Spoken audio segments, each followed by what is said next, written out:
अस्सलाम वालेकुम दोस्तों, आपको कोसुलेमान के नज़ारे से कोसुलेमान के नज़ारे बराज दिखा रहा हूँ। यहाँ देख सकते हो बड़े बड़े पहाड़ हैं, खुद एंजॉय करें।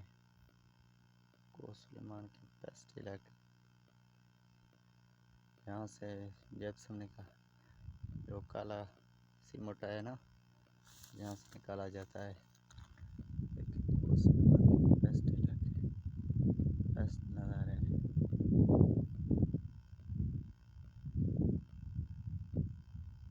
दोस्तों गुजारिश ये है, अगर आप पहली बार मेरे वीडियो देख रहे हैं तो सब्सक्राइब करें, बेल आइकन वाली घंटी को ऑल करें ताकि हर अच्छे अपडेट्स आपको बर वक्त मिलते। कोसुलेमान के मुख्तलिफ नज़ारे हैं दोस्तों, आपको दिखा रहा हूँ, आप देख रहे हैं ना और एंजॉय करें। अभी तक दोस्तों लाइक नहीं किए हुए तो लाइक कर दें, लाइक से कुछ नहीं जाने वाला। बैकग्राउंड वो जो नज़र आए वो पत्तलों जो लोग घरों के छतों के ऊपर डालते हैं, पत्तल वहाँ है पत्तल।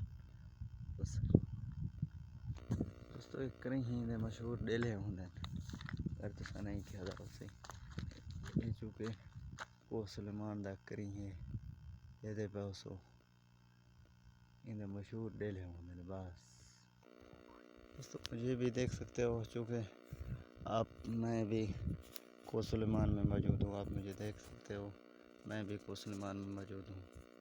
लेकिन प्यास लगा हुआ है, देखते हैं पानी पीने की कोशिश करते हैं। आज मैंने पानी नहीं उठाया तो बिल्कुल प्यास लगा हुआ है। ठीक है दोस्तों, साथ रहें, बिल्कुल वीडियो स्किप न करें, बेस्ट वीडियो है।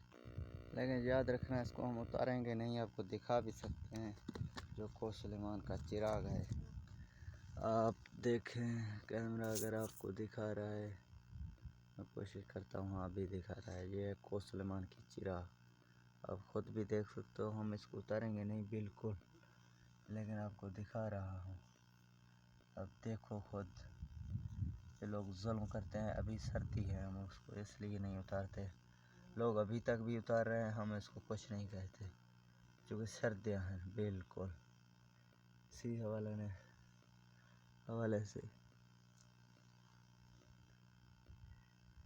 हवाले से आपको दिखाना था ये वीडियो, मैंने कहा दिखा दूँ। दोस्तों सर्दियाँ होते हैं, इनको उतारना नहीं है। अभी जितना टाइम पहले था हमने उतारना था उतार दिया। अगर बहुत शायद मक्खी हो, थोड़ा बहुत अगर आपको दवा के लिए काम आता है तो थोड़ा बहुत आप उतार सकते हो, और बहुत शायद इनको छोड़ना पड़ेगा आपको, क्योंकि इनके साले में ये बच्चे मर जाते हैं, ये खुद मर जाए, खुराक के लिए कुछ नहीं है। इसी वजह से दोस्तों मैं आपको कह रहा था कि इसको अभी उतारना, अगर आपको दवा के काम है तो उतारें बिल्कुल, और उसको तंग नहीं करना, उसको उसका हिस्सा छोड़ देना। मेरे ख्याल में आप खुद समझदार हो और उसने समझ लिया होगा मेरे बात को।